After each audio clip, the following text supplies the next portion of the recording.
Namaskar. Myself Prateek. In this session, we are going to discuss supervised machine learning. We will discuss the concept of classification in this session. Let us start this session.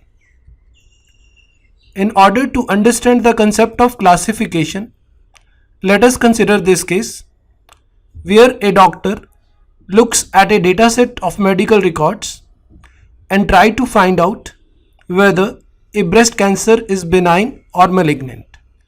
A benign tumor is a harmless tumor, while a malignant tumor is a tumor that is dangerous and harmful. So doctor has to give his diagnosis based on this dataset.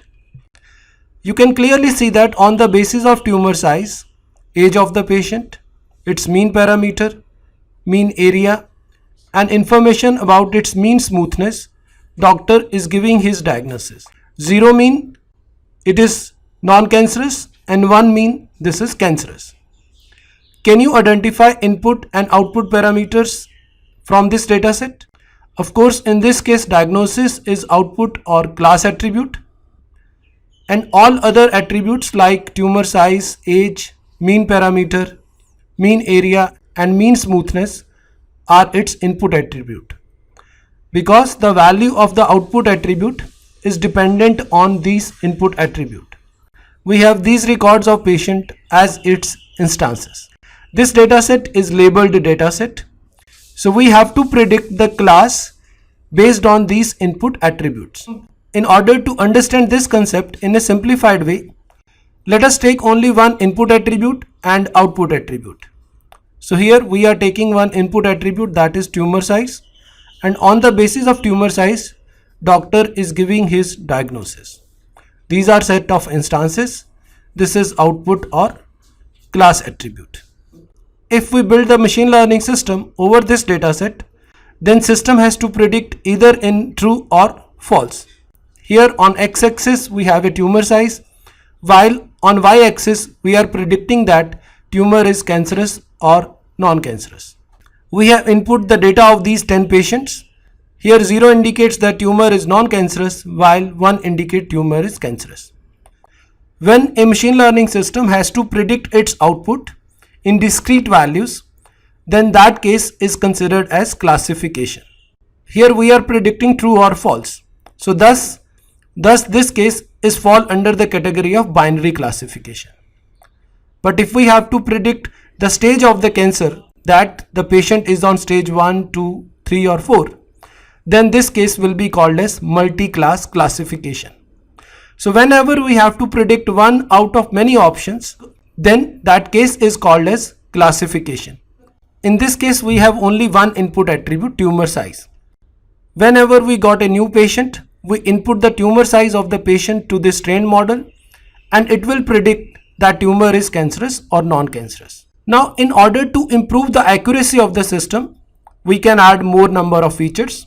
Let's suppose we decided to build a machine learning system by considering two input attributes like tumor size and age. If machine learning model is trained on these two input attributes, the model will appear like this. Here on x-axis we have a tumor size, on y-axis we have a age. This is a class for all the cases where tumor is non-cancerous, and this is the data where tumor is cancerous. Based on the input value of the age and tumor size of the patient, we have to predict whether the tumor is cancerous or non-cancerous. By considering these two attributes, the accuracy of the system will increase as compared to previous case when we are only considering one attribute. So it is very important to understand that as we have added more number of attributes to our system, the accuracy of the model will improve. But of course, the model will become more complex.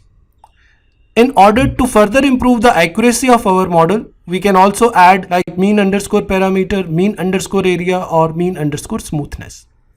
But if we add all these input parameters, the model will become more complex.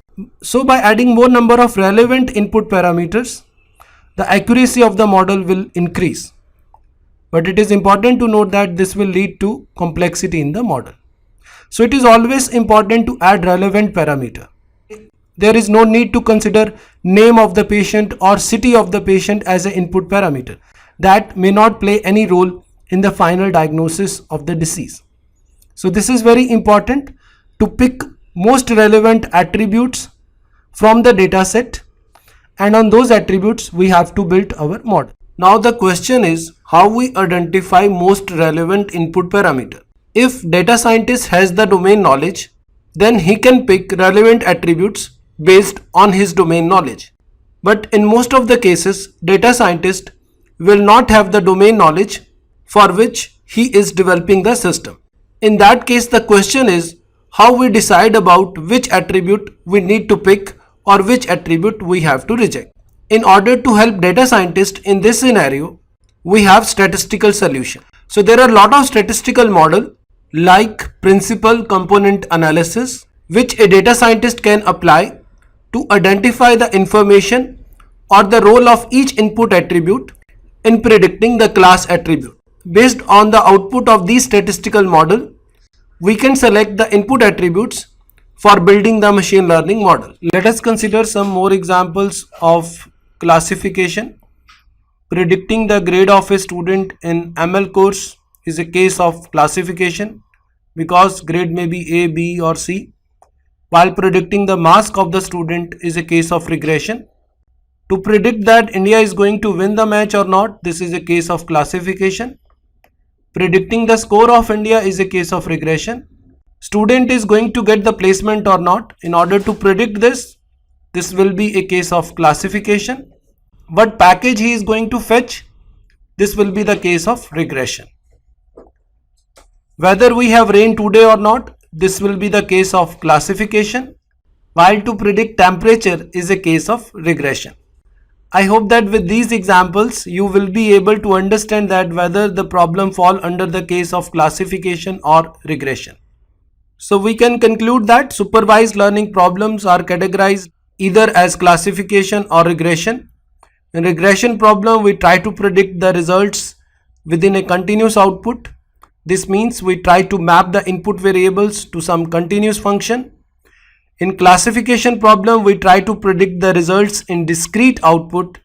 In other words, we try to map the input variables into discrete classes or categories. To read more about this, you can refer my book, Data Mining and Data Warehousing, from Cambridge University Press. That book is available at Amazon platform. I request you to subscribe this YouTube channel to receive latest video tutorials on data mining, machine learning, DBMS, big data, NoSQL and many more. To learn SQL in a simplified way, you can join this online course on SQL which is available at Udemy platform. To learn PLSQL, you can join this online course which is also available at Udemy platform. I have also authored books on DBMS, NoSQL, Beginning with SQL and PLSQL for beginners. All these books are available on Amazon platform. To read more about this, you can refer my website prateekbhatia.com. Thanks for watching this video.